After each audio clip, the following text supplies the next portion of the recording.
Hello प्यारे बच्चों, नवोदय की क्लास में आपका एक बार फिर स्वागत है। आज हम chapter 3 perimeter area and volume, हमारा चैप्टर का नाम है, यानी कि परिमाप, क्षेत्रफल और आयतन। इस टॉपिक पर हम बात करेंगे। तो इसमें जो मुख्य पॉइंट रहेंगे आज के हमारे परिमाप और क्षेत्रफल, आज हम इस पर चर्चा करेंगे और इसको आपको समझाने की कोशिश करेंगे। तो शुरू करते हैं आज की वीडियो। आज की वीडियो हमारी सबसे पहले शुरू होने वाली जा रही है परिमाप के साथ। तो सबसे पहले है परिमाप। परिमाप हम किसे कहेंगे? इंग्लिश में इसको हम बच्चों पेरीमीटर भी कहते हैं। अब देखिए, परिमाप जो होता है ये द्विविमीय आकृतियाँ, सबसे पहले एक शब्द आया द्विविमीय। तो द्विविमीय आकृति हमारी क्या हुई?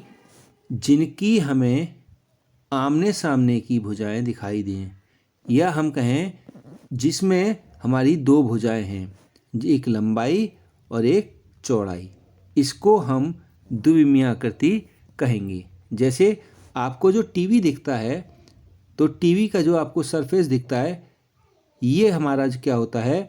ये हमारा द्विविमीय आकृति होती है।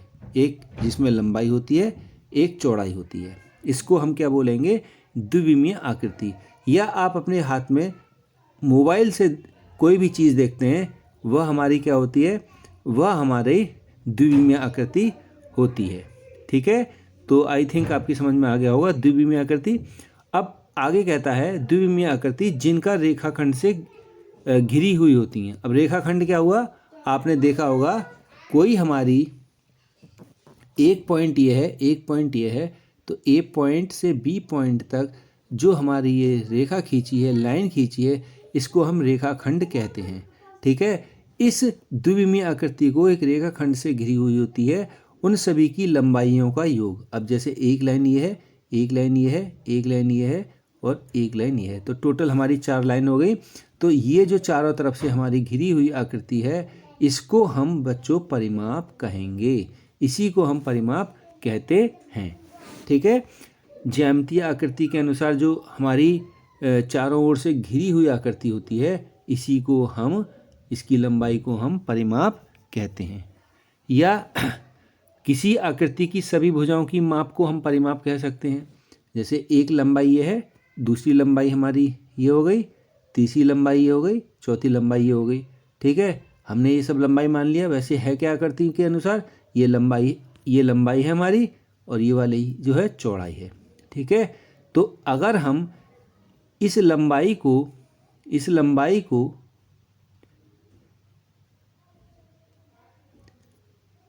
ये लंबाई है और इस चौड़ाई को, अगर इन सब को आपस में क्या करते हैं? दिखा दें, से प्रदर्शित कर दें या घेर दें, तो यही हमारी परिमाप कहलाएगा। ठीक है, आगे बढ़ते हैं। अगला जो पॉइंट है हमारा बच्चों, ये है हमारा क्षेत्रफल। क्षेत्रफल किसे कहते हैं? किसी तल, समतल या वक्रतल। अब देखिए, जो दो शब्द आए इसमें, एक आया आपका समतल और दूसरा आया आपका वक्रतल। दोनों को समझते हैं। ये जैसे हमारी ये कोई सतह है, जैसे हम ज़मीन पर बैठे हुए हैं, तो ये हमारी सतह होगी। और सतह कैसी होनी चाहिए? समतल, मतलब इकसार, ऐसे ऊबड़ खाबड़ ना हो। ठीक है, तो ऐसी जगह जो समतल हो। दूसरा हमारा कह रहा है वक्रतल। और वक्रतल क्या हुआ? जैसे आपने अपने घर में देखा होगा, मम्मी के पास इस तरीके लुढ़कने वाला जो चीज़ होती है, जैसे बेलन है, या हमारी कोई बोतल है, तो बोतल है, या कोई लोटा है ना, जिसकी आकार थोड़ा गोलाई के रूप में हो, इस तरीके से, तो उसको हम वक्रतल कह सकते हैं। ठीक है, तो किसी तल, समतल या वक्रतल को के द्विआयामी आकार के परिमाण माप को क्षेत्रफल कहते हैं। और क्षेत्रफल प्रायः किसी बंद, यानी कि बंद वक्र से घिरा हुआ हो, मतलब वो क्या हो? कवर्ड हो, खुला ना हो, तो उसको हम क्या बोलेंगे कि यह बंद आकृति से घिरा हुआ है, तो इसमें क्षेत्रफल की बात की जा सकती है। जैसे मैंने कहा, ये एक आकृति मैंने ड्रॉ की इस तरीके से, अब ये बंद है। दूसरी आकृति मैंने ड्रॉ की ये इस तरीके से, ये भी बंद हो गई। अब तीसरी आकृति मैंने जो ड्रॉ की वो इस तरीके से की। अब मैंने कहा इसका एरिया बताइए, इसका क्षेत्रफल तो मैं ये जो बंद आकृति है इसका क्षेत्रफल बता सकता हूँ, इसका क्षेत्रफल मैं बता सकता हूँ। अब इसका क्षेत्रफल मैं नहीं बता सकता। अब क्यों नहीं बता सकता? क्योंकि इसमें मेरे को लंबाई, इसका जो वक्रतल है ये मालूम होगा, लंबाई और चौड़ाई एक तरीके से मालूम है। इसकी लंबाई मालूम है, इसकी चौड़ाई मालूम है, किंतु इसकी मेरे को चौड़ाई तो दिख रही है मगर लंबाई यहाँ तक दिख रही है, ये आगे भी जा रही है, पता नहीं कितना आगे जा रही है, इसका कोई हमें माप सही से नहीं निकाल सकते। इसीलिए हम इसकी जो है इसका क्षेत्रफल हमें निकालने में या एरिया मालूम करने में मतलब मालूम नहीं कर सकते, इसका एरिया हम सही से मालूम नहीं कर सकते। तो इस जो आकृति 1 नंबर की और 2 नंबर की आकृति को का हम क्षेत्रफल ज्ञात कर सकते हैं। ठीक है, तो इस तरीके से हमें क्षेत्रफल निकालने के लिए बंद आकृति की आवश्यकता होती है। खुली आकृति का हम क्षेत्रफल नहीं निकाल सकते। तो इसे प्रायः हम मीटर स्क्वायर या वर्ग मीटर में मापते हैं। ठीक है, तो ये क्षेत्रफल के बारे में बात हो गई। तो अब आगे बढ़ते हैं बच्चों, आगे है हमारा, अब आगे बात करते हैं आज हम रेक्टेंगल यानी कि आयत की। आयत किसे कहते हैं? सबसे पहले आयत की बात करते हैं। तो ऐसा चतुर्भुज जिसके चारों अंतःकोण समकोण यानी कि 90 अंश के होते हैं उसे हम आयत कहते हैं। ठीक है, सबसे पहले हम एक आकृति देखते हैं।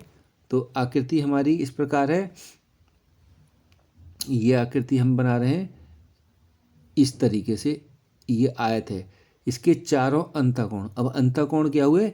ये देखिए, जो कोई आकृति होती है बंद आकृति, उसके अंदर की चीज़ को अंतः बोलते हैं, अंतः। ठीक है, अंदर, अंतःकोण। अब कोण क्या हुए?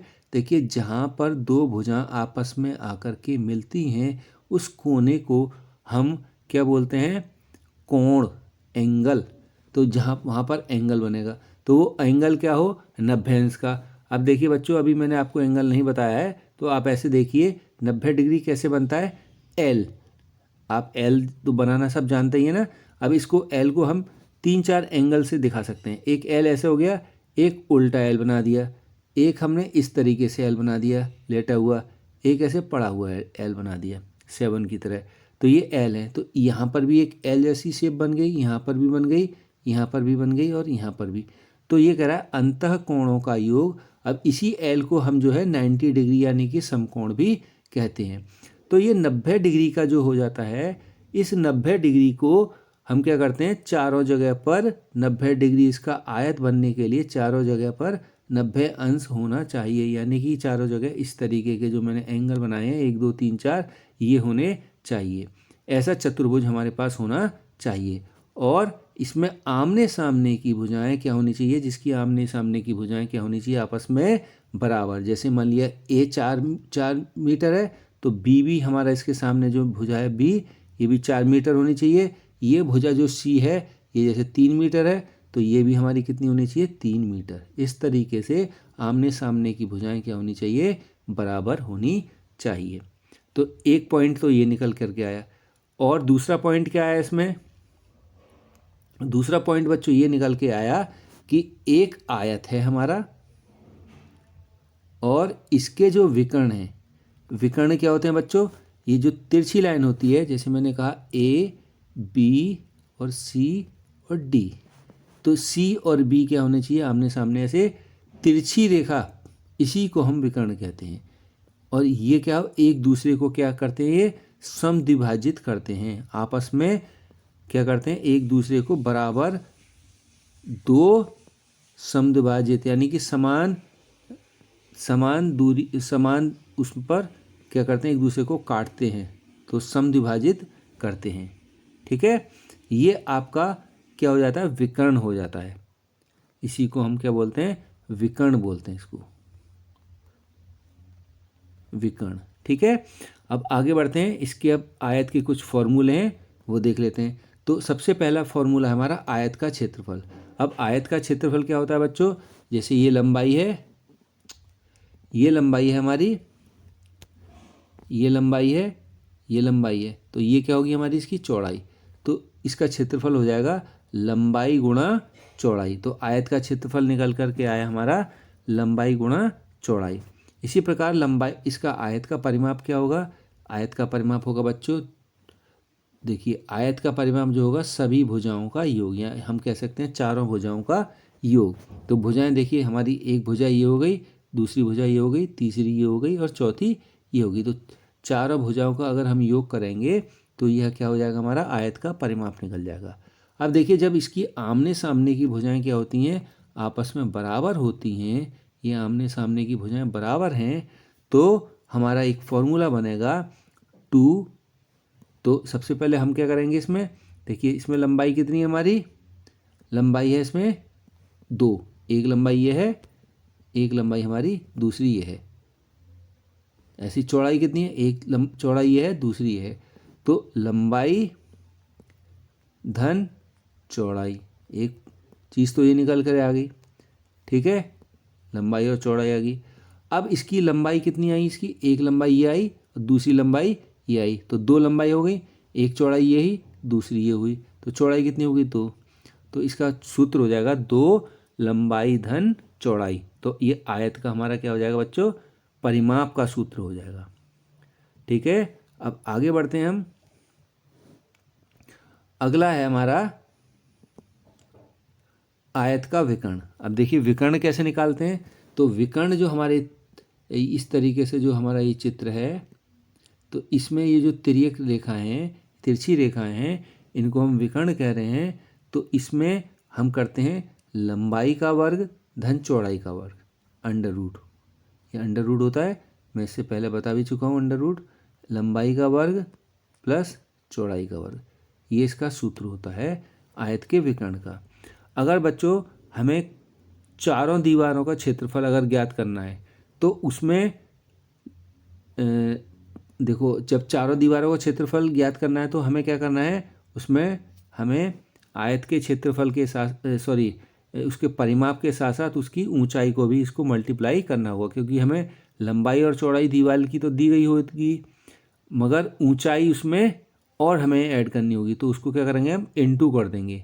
तो इसका फॉर्मूला हो जाएगा 2 लंबाई यानी कि L plus B into H। अब इसका हाइट का भी हम गुणा कर देंगे।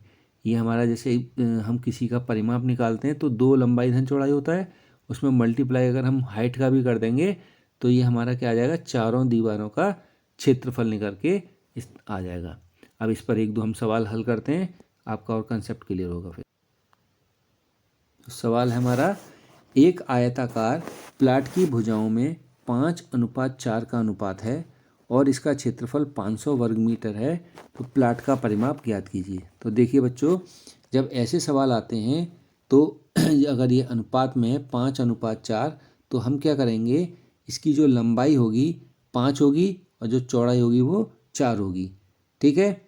अब इसका क्षेत्रफल हमें दे रखा है, तो हम क्या करेंगे? मान लेते हैं लंबाई 5x है और चौड़ाई जो है 4x है, ठीक है। तो आयत का क्षेत्रफल का सूत्र क्या होता है? लंबाई गुणा चौड़ाई। तो क्षेत्रफल कितना दे रखा हमारा? 500 वर्ग मीटर, तो हमने क्षेत्रफल के नीचे 500 लिख लिया।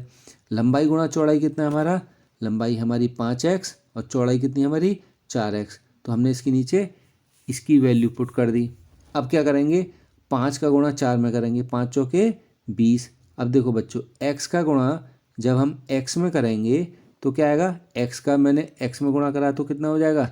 x की पावर 2। याद रखना, किसी का भी संख्या का अगर हम गुणा करते हैं तो वह उसकी पावर 2 हो जाता है, उसका वर्ग हो जाता है।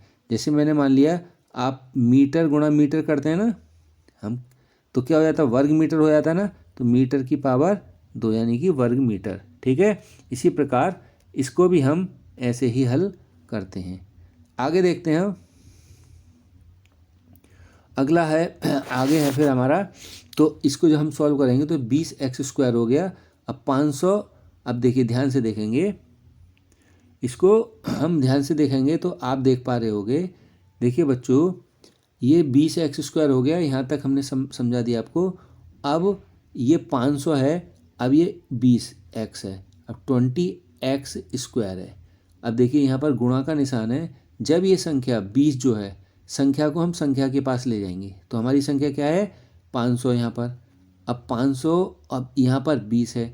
अब संख्या 20 को बराबर के जब इधर को ले जाते हैं तो यह संख्या यहाँ पर गुणा की है, 20x² है, तो इधर को आएगी। तो पक्षांतर करने पर बराबर के जब इस साइड ले आते हैं तो पक्ष बदल जाते हैं। तो जो गुणा का चिन्ह है वो किस में हो जाएगा, भाग में। याद रखना, जब अगर हमारा कोई गुणा का चिन्ह है और बराबर के हम इधर को ले जाएंगे तो वह संख्या भाग की हो जाएगी। इसी प्रकार जब कोई धन का चिन्ह है और बराबर के इधर को लाएंगे तो वह धन की किस में चेंज हो जाएगी, ऋण में।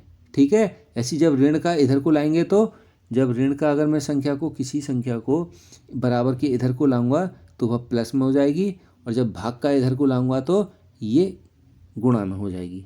मतलब बराबर के इधर पक्षांतर करने पर, पक्ष बदलने पर, इधर को लाने पर संख्या के चिन्ह भी बदल जाते हैं। तो ऐसे ही ये जो संख्या 20 थी, 20 का क्या हो जाएगा, इनटू का हमारा डिवाइड हो जाएगा। ठीक है, तो ये संख्या हमारी क्या आ जाएगी अब, बट्टे 20। अब मैं इसको जब काटूंगा तो कितनी बार कटेगा, 0 से 0 कट गया। अब 2 से 50 कितनी बार कटेगा, 25 बार। तो x² हमारा क्या आ जाएगा, 25 आ जाएगा। क्लियर है, आगे बढ़ते हैं। अब x बराबर कितना हो जाएगा, x बराबर हमारा, ये जब क्या है, स्क्वायर है ना, तो स्क्वायर को क्या करेंगे, अंडर रूट में चेंज कर देंगे। ये स्क्वायर यहाँ से हट जाएगा और यहाँ पर हमारा x आ जाएगा, और x आ गया, और यहाँ पर क्या आ जाएगा हमारा, √25 यानी कि 25। क्लियर है यहाँ तक। ये x 25 आ गया, √25। अब √25 मैंने आपसे पहले भी कहा था, 2 से लेकर के 25 तक के स्क्वायर रूट याद कर लें, ये आपके आगे भी काम आते रहेंगे। तो √25 किसका स्क्वायर रूट है, 5 का। तो x बराबर हमारा क्या माना जाएगा, 5। ठीक है, अब हमने आगे x बराबर 5 आ गया, तो x बराबर 5 और लंबाई कितनी थी हमारी, 5x। तो x की जगह हम 5 रख देंगे, तो 5 गुणा x, x की जगह हमने 5 रख दिया, तो 5 गुणा 5 बराबर 25। तो लंबाई कितनी आ गई हमारी, 25। ऐसी चौड़ाई कितना कर देंगे, 4 पंजे 20, तो चौड़ाई हमारी हो जाएगी 20। ठीक है, क्लियर है। लंबाई होगी हमारी 25 और चौड़ाई हो गई 20। अब आगे बढ़ते हैं। अब हमें क्या करना है, परिमाप निकालना है बच्चों। तो परिमाप का फॉर्मूला क्या था, 2l + b, यानी कि लंबाई धन चौड़ाई। तो 2 हमने 2 की जगह 2 रखा, लंबाई की जगह 25 और चौड़ाई की जगह 20। अब इन दोनों को जोड़ा तो कितना हो जाएगा, 45, और 2 का गुणा 45 में कर दिया तो कितना उत्तर आ गया, 90। 45 दूनी 90। ठीक है, तो ये आपका एक छोटा सा सवाल था, इसे आप करने की खुद कोशिश करें और ऐसे ही प्रैक्टिस करते रहें। अगला सवाल एक और देखते हैं इसमें। अगला सवाल है, एक आयताकार प्लॉट की लंबाई चौड़ाई की 2 गुनी है। यदि आयत का क्षेत्रफल 7200 वर्ग सेंटीमीटर है तो आयत की चौड़ाई कितनी होगी। देखो, जब बच्चों ऐसा सवाल होता है तो हम इसमें जो चीज़ हमें दी गई होती है तो उसको हम क्या करते हैं, जैसे लंबाई चौड़ाई की 2 गुनी है, लंबाई जो है चौड़ाई की 2 गुनी है, तो चौड़ाई को हम मान लेंगे x। ठीक है, तो यहाँ पर हम क्या करेंगे, चौड़ाई को मान लेंगे x। तो चौड़ाई हमारी x हो गई, तो लंबाई क्या हो जाएगी, उसकी 2 गुनी, दुगना कर दो चौड़ाई का। तो चौड़ाई x है तो ये कितनी हो जाएगी, 2 का दुगना, सॉरी x का दुगना। x का दुगना कितना हो जाएगा, x गुणा 2 करोगे तो कितना हो जाएगा, 2x। तो ये कितनी हो जाएगी हमारी जो लंबाई है, 2x। क्लियर है यहाँ तक। अब इसका क्षेत्रफल कितना कह रहा है, 7200। तो 7200 हमने यहाँ लिखा, into x into 2x। x क्या हमारी लंबाई, सॉरी ये लंबाई इधर और ये चौड़ाई है, चौड़ाई कितनी है हमारी, x। ठीक है, जब मैं x का गुणा x में करूँगा तो कितना हो जाएगा, x² और 2, तो 2x²। कैसे किया देखिए दोबारा, x गुणा 2x। ठीक है, तो x का गुणा जब मैं x में करूँगा तो क्या बताया था मैंने अभी, x का गुणा जब भी x में होगा तो x² हो जाएगा। जैसे मैंने कहा मीटर का गुणा मीटर में करेंगे तो कितना हो जाएगा, मीटर²। ठीक है, इसी प्रकार x का गुणा जब x में करेंगे तो x²। क्लियर यहाँ तक। अब आगे बढ़ते हैं। तो हमारा ये हो गया 2x²। अब देखो बच्चों, अभी बताया था मैंने, जब यहाँ पर ये 2 है, ठीक है, अब संख्या को हम संख्या के पास ले जाएंगे। ये 7200 है, ये 2 है, जब इसको मैं इधर ले जाऊँगा ये किसकी संख्या है, इसमें गुणा है 2x, जब इधर को आएगा तो भाग हो जाएगा, तो इसमें 7200/2 हो जाएगा। दोबारा समझेंगे, जब ये संख्या गुणा की है, बराबर के इधर को ले जाएंगे, जब इस संख्या को उठा करके इधर ले जाएंगे तो गुणा का मैंने अभी बताया था, गुणा का जो चिन्ह है किस में कन्वर्ट हो जाएगा, भाग में, तो भाग का मतलब बट्टे में आ जाएगा। अब इसको मैं काट दूंगा, कितनी बार कटेगा, 36 बार, तो 3600 हो जाएगा। x² बराबर 3600। अब इस 2 को हटाने के लिए, स्क्वायर को हटाने के लिए इस संख्या के ऊपर मैं क्या लगा दूंगा, अंडर रूट लगा दूंगा। क्यों, जब मैं किसी का वर्ग हटाता हूँ, जैसे माने ये x का वर्ग है, इसे हटाऊंगा तो ये जो वर्ग इधर आएगा तो ये किस में कन्वर्ट हो जाएगा, अंडर रूट में। अंडर रूट में मतलब 2 टाइम, ठीक है। तो अब ये 3600 किसका स्क्वायर रूट है, अब देखिए, अब 0 0 का तो 1 0 हो जाएगा।